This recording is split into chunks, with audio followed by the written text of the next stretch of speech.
साथी संग्रामी मोर प्रिय शिक्षक शिक्षयित्री भाई भौणी माने आपण मानकु समस्त को मोर नम्र अनुरोध एवं शिक्षक सुलभ नमस्कार आपण मानकु नम्र अनुरोध करी जणाया चाहूँगी आम ग्रुप रे विभिन्न कथा न लिखि आम समस्ते जानिछु जे आमर अधिकार कौन आम 2001 मसीह 2024 मसीहा पर्यंत विभिन्न बेच रे आम निजुक्ति पाइछु। यह सरकार करैचंती विभिन्न बेच विभिन्न भाग विभक्त करैचंती। द्वितीय कथा आम जेते बेले निजुक्ति पाइलु सेते बेले जी जार योग्यतार निजुक्ति पाइथिले प्रथम कथा थिला मैट्रिक सिटी पोस्ट रे आम समस्ते चाकरी कलु एवं समस्त शिक्षागत योग्यता मैट्रिक सिटी परवर्ती समय सरकार मध्य निजुक्ति बीईडी वाला सुजोग देले जो मानकर 30-70 रेशियो रे निजुक्ति पाइले एवं 2011 मसीह सरकार आउ पदे आगेले से बीईडी सिटी एवं आर्ट्स साइंस करी मध्य निजुक्ति देले।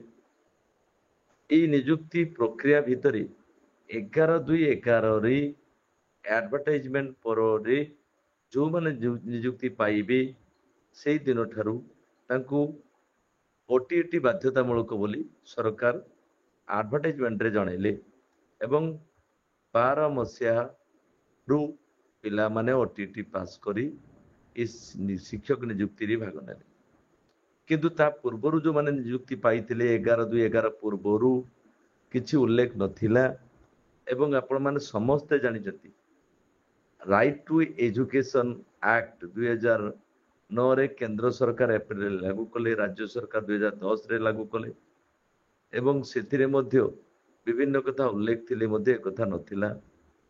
एनसीटी जो एनसीटी गाइडलाइन रे शिक्षागत योग्यता हो शिक्षक निजुक्तिर प्रक्रिया हो जो गाइडलाइन प्रस्तुत है अगस्ट 23 2010 मसीह एनसीटी उल्लेख कला जे केवल निजुक्ति क्षेत्र में टीईटी आवश्यक टीचर एलिजिबिलिटी टेस्ट आवश्यक अर्थात सही कथा राज्य सरकार 11/2/11 पर लागू कले। परवर्ती समय आपण को जो cadre rule 97 cadre rule 2014 cadre rule 2019 implement करा गला से कौनसी प्रकार ओटीटी कथा उल्लेख नथिला एवं सेइथरे केवल गुटे कथा थिला जड़े टीचर कैटेगरी 1 रु जदि कैटेगरी 2 को ऑप्शन दउची से क्षेत्र रे से जदि 2 को जीवा बेले तार शिक्षागत योग्यता 11/2/11 पर हायर क्वालिफिकेशन से करथिबो से क्षेत्र रे ताकू ओटीटी परीक्षा देबा को पड़िबो एवं तार सीनियरिटी बा से दिन काउंट करा जे बोली कारण जेहेतु से ग्रेजुएशन करिछि 11/2/11 पर तार आवश्यक अछि ए कथा थिला। 19 कैडर रे बेस करी सरकार मध्य प्रमोशन आरंभ कले कैटेगरी 1 रे जते बेले प्रमोशन हला कौन सी बाधक रहिला नाही सेते बेले समस्ते प्रमोशन नहीं गले एवं लेवल बी ए रु बी को गले बी रु ग्रेजुएट लेवल आईवी को गले एवं आईवी रु सीनियर हेडमास्टर हेले प्राइमरी सीनियर हेडमास्टर प्राइमरी हेले किंतु सेही क्षेत्र रे जते बेले कैटेगरी 2 अर्थात जो माने बीईडी एवं बीएसटी से मान क्षेत्र रे बाधक आसिला आउ कोर्ट को किछि पिला गले से समय रे जो माने अधिकारी थिले विभागीय अधिकारी माने थिले से माने मध्य भ्रमात्मक चिट्ठी सबू प्रस्तुत करी छाड़िले गोटाए क्लारिफिकेशन चिट्ठी 4 प्रकार गोटाए मासरे 23 मसीह रे गला पिला ताको कोर्ट रे द्वारा स्थाले कोर्ट रे सिंगल बेंच रे मध्य ओटीटी आवश्यक नाही बोली कोर्ट राय आसिला सरकार हारी गले सरकार पुनी डबल बेंच रे केस कले आपण माने दुख प्रकाश करिवे कि खुशी भी आम जानिनु आपण मान आम जन चाहूँ 2024 ମସିହା 18 ସେପ୍ଟେମ୍ବର 18 ତାରିଖରେ ଜଜମେଣ୍ଟ ହେଲା। ସେ ଜଜମେଣ୍ଟର ଅର୍ଡର ବାହାରିଲା ନାହିଁ ଏବଂ ଏହା ଭିତରେ 3 ଜଣ ଅନରେବୁଲ ହାଇକୋର୍ଟର ଚିଫ ଜଷ୍ଟିସ ଅବସର ନେଇଗଲେ। ଆମକୁ ନ୍ୟାୟ ମିଳିଲା ନାହିଁ ଏବଂ ପରବର୍ତ୍ତୀ ଅନରେବୁଲ ହାଇକୋର୍ଟରେ ଓଟିଟି କୁ ନେଇ 30 ଜୁନରେ ଡେଟ୍ ଅଛି। ୟା ଭିତରେ 3/5/2025 ଏକ ଏଡିସନାଲ ସେକ୍ରେଟାରୀ ଗୋଟେ ଚିଠି ମଧ୍ୟ ବାହାର କରିଛନ୍ତି, ଯୋଉ ଚିଠିରେ ଓଟିଟି ପାସ୍ କରିଥିବା ଟିଚର ମାନେ ଲେଭେଲ BA ରୁ B କୁ ଯିବେ ବୋଲି ଉଲ୍ଲେଖ କରାଗଲା, ଯେତେବେଳେ କି ସମସ୍ତ ଶିକ୍ଷକ ମାନଙ୍କର ପ୍ରମୋସନଟି କୋର୍ଟରେ ଅନରେବୁଲ ହାଇକୋର୍ଟରେ ଝୁଲୁଛି। ତେଣୁ ଏଇଠୁ ଆପଣ ମାନେ ଚିନ୍ତା କରନ୍ତୁ ସରକାରଙ୍କର ବା ବିଭାଗର କେତେ ଆମ ପ୍ରତି ଆନ୍ତରିକତା ଅଛି। ଯଦି ପ୍ରମୋସନ କରିବାର ଥିଲା ତାହେଲେ ତତ୍କାଳୀନ ଆପଣମାନେ ଦେଖିଥିବେ ପୂର୍ବରୁ ଆଜି ଯିଏ ଅଛନ୍ତି ଆଡଭୋକେଟ ଜେନେରାଲ ହେଇଛନ୍ତି ବା ସରକାରଙ୍କର ପ୍ରତିନିଧି ହେଇଛନ୍ତି, ତତ୍କାଳୀନ ସମୟରେ ସିଏ ତ ଚାହିଁଥିଲେ, ସରକାର ଚାହିଁଥିଲେ ଡବଲ ବେଞ୍ଚକୁ ନ ଯାଇ ତାକୁ ୱିଡ୍ର କରି ନେଇଥାନ୍ତେ। ୱିଡ୍ର କରିକି ଆଜି ଆପଣମାନଙ୍କୁ ପ୍ରମୋସନ ଦେଇଥାନ୍ତେ ଏବଂ ଗୋଟେ ସ୍ପଷ୍ଟ ଗାଇଡଲାଇନ କରିଥାନ୍ତେ। ଜଣେ ଶିକ୍ଷକ 20 ବର୍ଷ ଚାକିରି କରିବା ପରେ ସିଏ ସିନିୟର ହେଇପାରିବ ନାହିଁ। ଜଣେ 13 ମସିହା ପରଠୁ ଚାକିରି କରୁଥିବା ଲୋକଟେ ଓଟିଟି ଯିଏ କରୁଛି ସିଏ ସିନିୟର ହବ। ତେଣୁ ଆମେ ଆମ ଭିତରେ ବିତର୍କ ନ କରି ଏ ସମ୍ପର୍କରେ ମଧ୍ୟ 3 ତାରିଖ ଚିଠି ବାହାରିବା ପରେ 5 ତାରିଖ ଦିନ ଆମ ସଂଘ ତରଫରୁ ଆମର ସାଂଗଠନିକ ସମ୍ପାଦକ ପଦ୍ମଲୋଚନ ନାୟକ ଏକ ଟିମ୍ ଧରି ମାନ୍ୟବର ମନ୍ତ୍ରୀ ମହୋଦୟଙ୍କୁ ଭେଟି ଏ ସମ୍ପର୍କରେ ବିଶଦ ଭାବରେ ଆଲୋଚନା କରିଥିଲେ ଏବଂ 8 ତାରିଖ ଦିନ 8/5/2025 ଆମର ସାଧାରଣ ସମ୍ପାଦକ ବଙ୍କିମ ଚନ୍ଦ୍ର ସାଗର ମଧ୍ୟ ମାନ୍ୟବର ମନ୍ତ୍ରୀଙ୍କୁ ଭେଟିଛନ୍ତି ଏବଂ ଏ ବିଷୟରେ ଆମେ ମଧ୍ୟ କହିଛୁ ଏବଂ ଆସନ୍ତା କାଲି ଭିତରେ ଆମେ ମଧ୍ୟ ଦାବି ପତ୍ର ପ୍ରଦାନ କରିବୁ ଓ ପରବର୍ତ୍ତୀ ସମୟରେ ସରକାର ଯଦି ଆମର ମୂଳ ଦାବି ଯୋଉଟା ଗ୍ରେଡ୍ ପେ ପରିବର୍ତ୍ତନ କରିବା କଥା ସେ କଥା ଯଦି ନ କରନ୍ତି ବା ଏ ପ୍ରକାର ଭ୍ରମାତ୍ମକ ଚିଠିରେ ସମସ୍ୟାର ସମାଧାନ ନ କରନ୍ତି, ଆମେ ବାଧ୍ୟ ହବୁ ଆନ୍ଦୋଳନାତ୍ମକ ପନ୍ଥା ଗ୍ରହଣ କରିବା ପାଇଁ। ତେଣୁ ମୁଁ ଆପଣମାନଙ୍କୁ ନମ୍ର ଅନୁରୋଧ କରୁଛି, ଆପଣମାନେ ଗ୍ରୁପରେ ପିଲାଙ୍କ ଭିତରେ ଏକତା ରଖନ୍ତୁ, ପିଲାଙ୍କ ଭିତରେ ଭିନ୍ନତା ତିଆରି କରନ୍ତୁ ନାହିଁ, କିଏ କାହାକୁ ଆକ୍ଷେପ କରନ୍ତୁ ନାହିଁ। ଆପଣମାନେ ଜାଣିବା କଥା, ବହୁ ଲୋକ ବହୁ କଥା କହୁଛନ୍ତି, ନେତୃତ୍ୱ ମାନେ କାହିଁ ଯାଉନାହାନ୍ତି, ନେତୃତ୍ୱ ମାନେ କାହିଁକି ଅଫିସରେ ଆମେ ପରା ଯାଉଛୁ। ଯୋଉ ଅଧିକାରୀ ମାନେ ଆମକୁ ଆମର ସୁପ୍ରିମ ଅଥରିଟି ସେମାନେ ଯଦି ସଦାବେଳେ ଭୁଲ କଥା କରିବେ, ସିଙ୍ଗଲ ବେଚରେ ହାରିଲା ପରେ ସେମାନେ ଡବଲ ବେଚକୁ ଯିବେ, ସରକାରର ଅର୍ଥ ତାଙ୍କ ପାଖରେ ଅଛି ବୋଲି ସେମାନେ ମନୋପଲି ଖର୍ଚ୍ଚ କରି ପ୍ରମୋସନ ନ ହଉ ବୋଲି ଯଦି ବିଭାଗ ଚାହିଁବ, ଆପଣ କଣ କରିବେ? ଶିକ୍ଷା ବିଭାଗ ଅଛି, ସ୍କୁଲ ଆଣ୍ଡ ମାସରେ ହାଇସ୍କୁଲ ଅଛି, ସେଠି ପ୍ରମୋସନ ହେଇପାରିବ। ଏଇ ସ୍କୁଲ ଆଣ୍ଡ ମାସରେ ପ୍ରାଇମେରୀ ସେକ୍ଟରରେ କ୍ୟାଟେଗୋରୀ 2 କୁ ଏବିଓ ପ୍ରମୋସନ ହେଇପାରିବେ, ବିଓ କୁ ପ୍ରମୋସନ ହେଇପାରିବେ, ଏଡିଓ କୁ ପ୍ରମୋସନ ହେଇପାରିବେ ଏବଂ ଡିଓ ପ୍ରମୋସନ ହେଇପାରିବେ। ସେତେବେଳେ ତାଙ୍କର କୌଣସି ବାଧକ ନାହିଁ। ଆମ ପ୍ରତି ତାଙ୍କର ଏତେ ଆନ୍ତରିକତା ଢାଳି ପଡିଛି ଆମ ବିଭାଗୀୟ ଅଧିକାରୀ ମାନଙ୍କର, ଆମ ପ୍ରମୋସନ ଯେତେବେଳେ ହବ ଯେମିତି କୋର୍ଟକୁ ଯିବେ ସେଥିପ୍ରତି ସେମାନେ ଲେଖିବେ ସେଇ ଢଙ୍ଗରେ। ତାଙ୍କ ଲେଖାର ଏମିତି ଶୈଳୀ ସେମାନେ ଜ୍ଞାନ ଅର୍ଜନ କରିଛନ୍ତି ଯୋଉ ଲେଖା କୋର୍ଟକୁ ଯିବ। ଆମେ ଯୋଉମାନେ ସାଧାରଣ ଶିକ୍ଷକ ଅଛୁ ଆମେ ବୁଝିଛୁ ଯେ 11/2/11 ପରେ ଯୋଉମାନେ ହାୟର କ୍ୱାଲିଫିକେସନ କରି ତାଙ୍କ କ୍ୟାରିୟର ଯୋଡ଼ିଥିବେ ବା ଯୋଉମାନେ ଓଟିଟି ପାସ୍ କରିନଥିବେ ନିଯୁକ୍ତି ପାଇବେ, ସେଇମାନେ ଓଟିଟି କରିବାକୁ ବାଧ୍ୟ। ଏଇ ଗୋଟେ କଥାକୁ ଭିନ୍ନ ଆକାରରେ କରି କୋର୍ଟକୁ ଟାଣି ନେବା ଏମାନଙ୍କର କଣ ଉଦ୍ଦେଶ୍ୟ? ନା ଏମାନଙ୍କର ଉଦ୍ଦେଶ୍ୟ ପ୍ରାଇମେରୀ ମାଷ୍ଟର କିଛି ନ ପାଆନ୍ତୁ। ସରକାର ଏତେ ତତ୍ପର, କୋର୍ଟରେ କେସ୍ ଅଛି, ସରକାର ପ୍ରମୋସନ କଥା ଚିନ୍ତା, ଯଦି ପ୍ରମୋସନ କରାଯିବ ସବୁ ଶିକ୍ଷକ କେମିତି ପ୍ରମୋସନ ପାଇବେ। ଗଭର୍ଣ୍ଣମେଣ୍ଟର ଆଡଭୋକେଟ ଜେନେରାଲ ଅଛନ୍ତି, सी कोर्ट को इंटरफेयर करेंगे,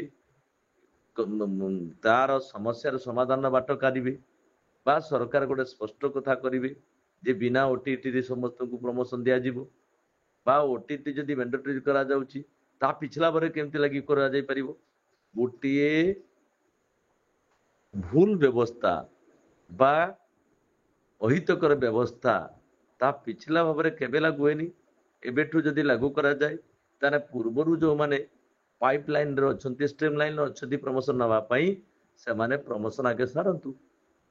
एवं आम संगठन तरफ आपण मन को आउ थरे स्पष्ट कर दिए, आपण माने जानती ए सरकार आसीबा ठारू आमे प्रत्येक मासरे प्रति जिल्ला रे प्रति ब्लॉक रे मान्यवर मुख्यमंत्री को मान्यवर गणशिक्षा मंत्री को एवं तांकर समस्त मंत्री आपण परिवहन मंत्री हुंतु केते बेले तांकर डेप्यूटी चीफ मिनिस्टर हुंतु आपणकर पंचायत राज मंत्री हुंतु जी जो जिला गस्त को जाइछंती तांकर राज्य सभापति हुंतु तांकर केंद्र मंत्री हुंतु आमे समस्त को सबु जगह दाबी पत्र दे जाइछि जे हमर ग्रेड पे परिवर्तन करा जाऊ, अविकल केंद्रीय को दरमा दिया जाऊ। यही मुख्यमंत्री आज जो मुख्यमंत्री अच्छा माननीय मुख्यमंत्री सी आम जो आंदोलन में बसलु धारणा रे बसलु माननीय मुख्यमंत्री से आम धारणा को जाइए कथा देके आसी जे मु आम सरकार आसिले आम सरकार आपणकर प्रथम प्रायोरिटी मु जने शिक्षक आपणकर समस्या मु समाधान करी। दुख लगुच आज माननीय मुख्यमंत्री गोटाए वर्ष हवा जाउछंती किंतु आम शिक्षक कथा शुणा तो दूर था सी केभे आलोचना मध्य कले नाही। द्वितीय कथा आज जे केंद्र शिक्षा मंत्री अच्छी से मध्य आमको कथा देथिले सीधा सड़क दिल्ली रु आसी पेट्रोलियम मंत्री थिबा समय रे आम धारणा स्थल रे आसिले एवं आमको कथा देले आमे तमर समस्या तुरंत समाधान करिवु। वर्षे बीती गला कले कि तेणु आमे भाई शिक्षक निज भितर एकता रक्षा करवा।